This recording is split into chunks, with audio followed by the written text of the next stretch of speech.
And we're back on your television just like we never left. This is Amazing Woman, and Kule Daniel is on your television. Alright, my name is Glory Gomaitiafe, and of course you're welcome to Amazing Women. That show that informs and educates you on everything women. This is the show to be. You're welcome. If you are amazing, if you've done something great, if you are succeeding despite all of the challenges that we go through in this country and on the continent, then we say you are amazing. On today's edition of the show, we'll be talking about something that talks about career and marriage. It's about balancing a career and marriage. And we're having a guest, Mrs. Ife Ejike Okolo. She's our guest, and she'll be talking to us about this very important topic, right? Definitely.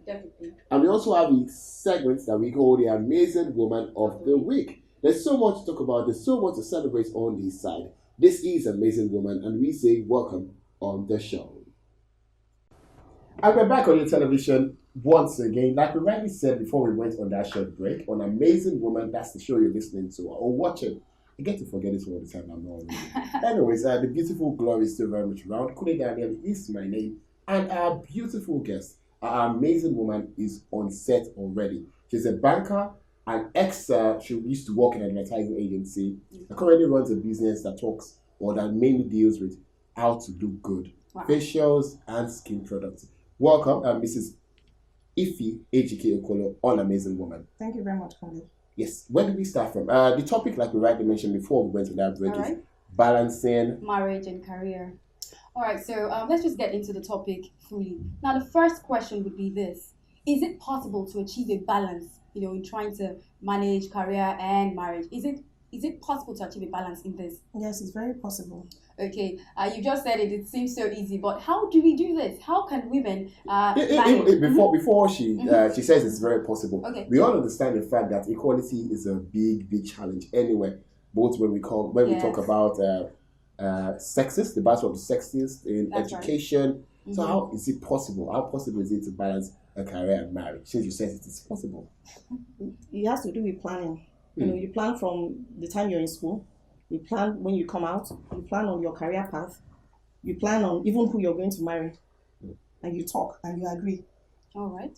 Okay, so you just mentioned, talked about planning. So is one, should we actually say one should be better or important than the other? Is one important than the other? I think they marry. They work together. They are interwoven. Yes, thank you.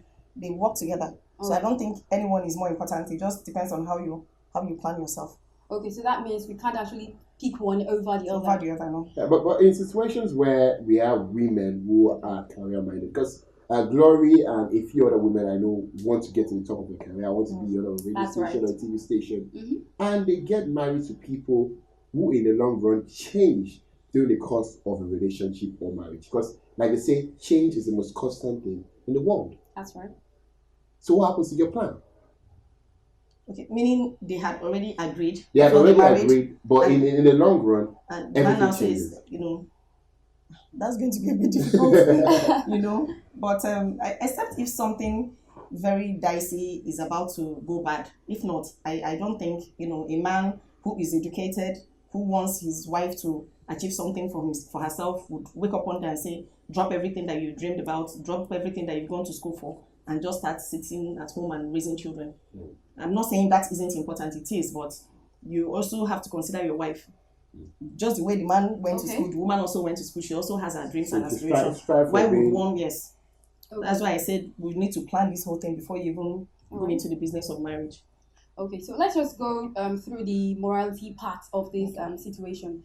Is it wrong for a woman to aspire to the top of her, career? Is it wrong for her to be career-minded? Like they say, it's a man's world. I don't know. Is it a man's world, really? Or is it a balanced world? It should be a balanced world, but hey, they say it's a man's world. But for me, it's not wrong for a woman to aspire to be, to be at the top of her career. So what happens if her husband decides to stop his wife from going to work, even with all of the collection of certificates that she has? What happens to her? What should she do in that situation? They should go back to the drawing board and talk. But we should talk. I think I quite agree with your question, because at a point in time, insecurity will set in. So how then do you manage these situations? And then why should the man even be insecure? If she's earning more than he does, for example. It still all depends on the kind of man the woman got married to. Okay. You just mentioned something now. You said they should talk. What should they talk about? What exactly are they going to talk about? They should talk in the aspect of before we got married. I read banking and finance. I will take myself an example. I'm an accountant. All right. And I wrote ICANN.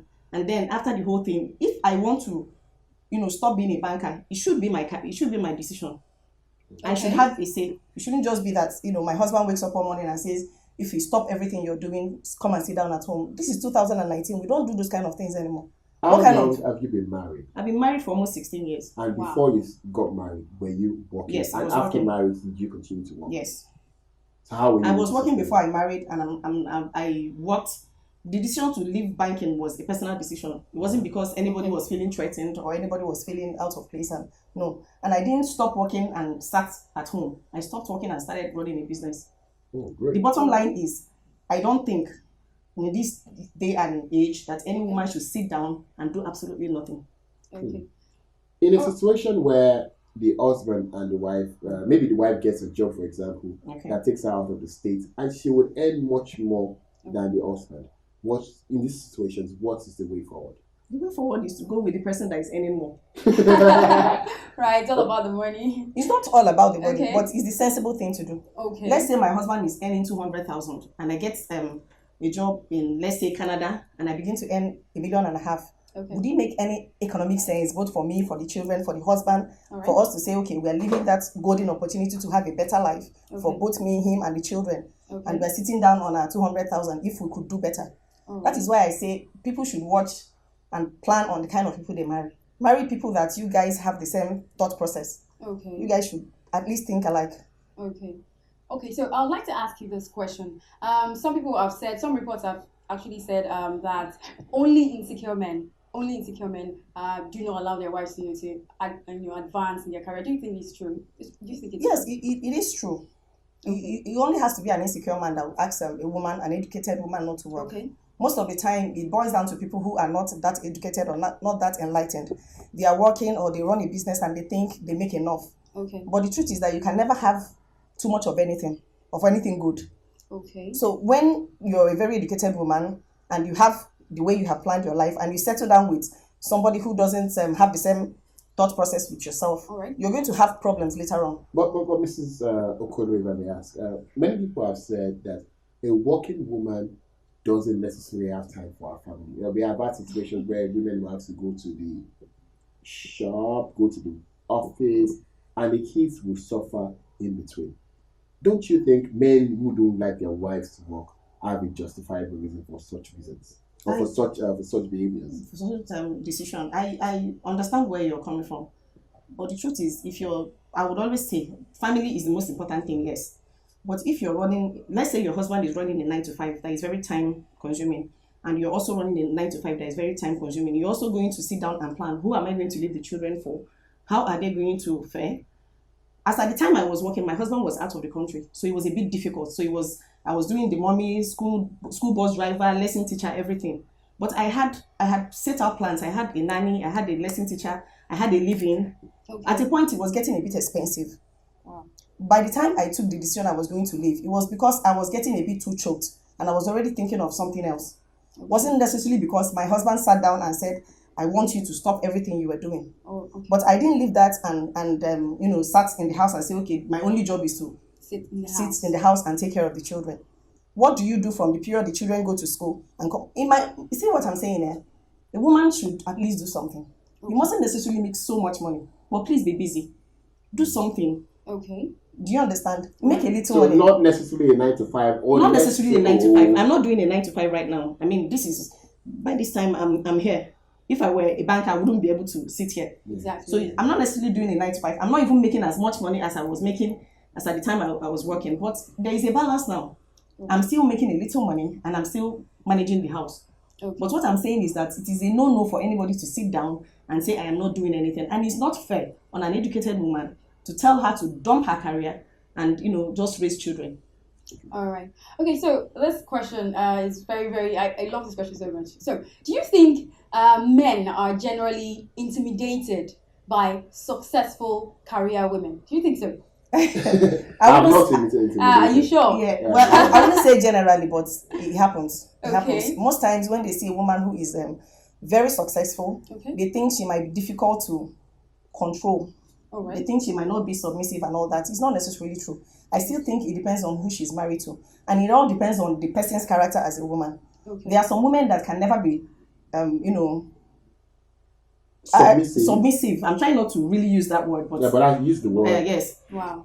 Submissive, even if they are not that successful. It is just in them. And then I know I had a boss then. She was a general manager in one of the best banks in Nigeria. And I know that when it comes to her family, she's the woman of the house, not the man of the house. So it has absolutely nothing to do with being successful. It's just the person. Okay. Bad character has nothing to do with success. It's just the person. Okay. So what advice would you like to give out to young women out there who are looking to getting married, who are looking to climb the top rungs of the ladder of their career? What advice would you like to give to them? Balance. Okay. Balance. Okay. The truth is, I won't advise anybody. I have a daughter. All right. I won't advise her to say she's all career and forget that she's also a human being. Okay. Balance. While you're going to school, think of what you're going to do. Okay. By the time you're going to get married, you know what the man is doing. You guys should sit down and plan and say, okay, we are going to have this number of children. This is what we are going to do. This is how best we're going to raise these children to be balanced. Mentally, physically, academically, emotionally, spiritually, everything. It all boils down to balance. Okay. So before you get into that marriage, please sit down with the person that you're going to marry and talk. Okay. Agree. All right. Agree. I think there are a few words I've picked from what you said. Planning and balance. And understanding is also key. Thank you very much for your time, Mrs. Ife Ejike Okolo. And I'm sure your business, I would like to look good someday, just as Glory does. She's looking good as well. Thank you so much. Thank you very much. This is Amazing Woman. We go on a break, but when we go on that break, we will bring in you our Amazing Woman of the Week. Who is on our schedule today? Okay, we have Dr. Ngozi Okonjo-Iweala. She's a businesswoman. Do I use the word businesswoman? She's an expert, an economist, a banker, and someone who has shown to the world that a woman can strive to be the head of any major bank, any major industry, as long as you put your mind to it. This is still an Amazing Woman. Thank you very much, our guest. We hope to have you some other time. Glory is still very much here, and Kule Daniel is my name.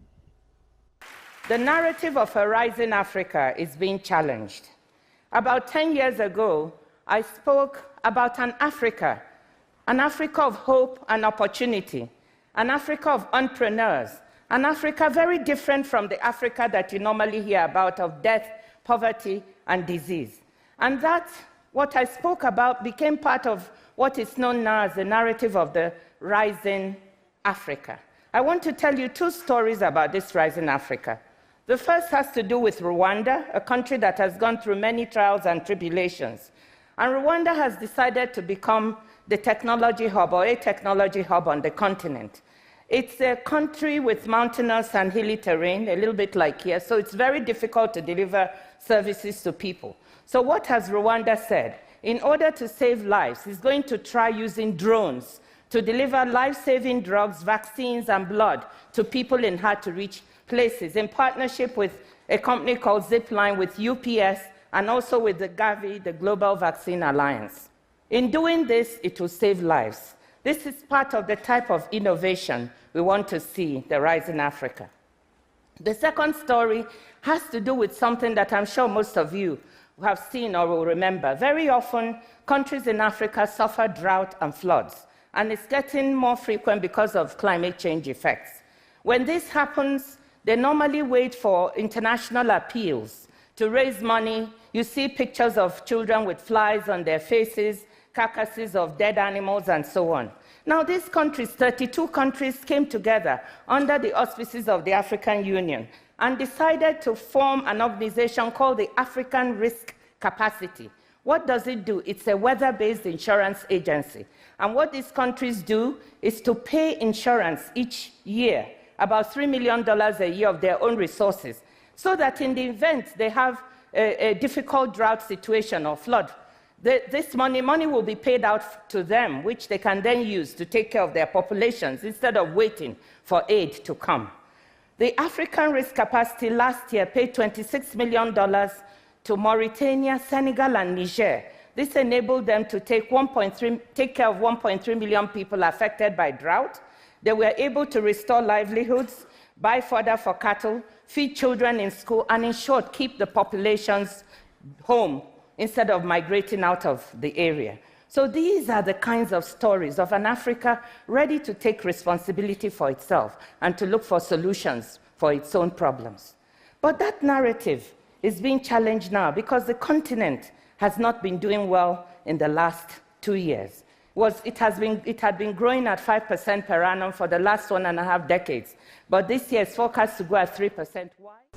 Welcome back. You're still on to Amazing Women, and that was Dr. Ngozi Okonjo-Iweala, the economist, business development expert, and of course, the woman who sits on so many boards across so many international organizations. And former Minister of Finance in Nigeria, she's said to be behind the financial policies between 2001 to almost 2015, because she was part of the Obasanjo government and also part of the Jonathan's government. Well. Anyway, she's amazing, and she'll continually be celebrated across the globe. It's about time we leave. Also, we have to say a big thank you to our guest, Mrs.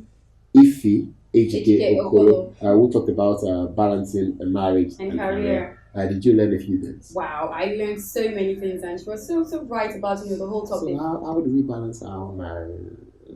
Sorry, you've not gotten to that part yet. What? Tell them your name. Let's go and talk about. All right, thank you so much for being a part of the show. My name still remains Glory Goma Ichafe.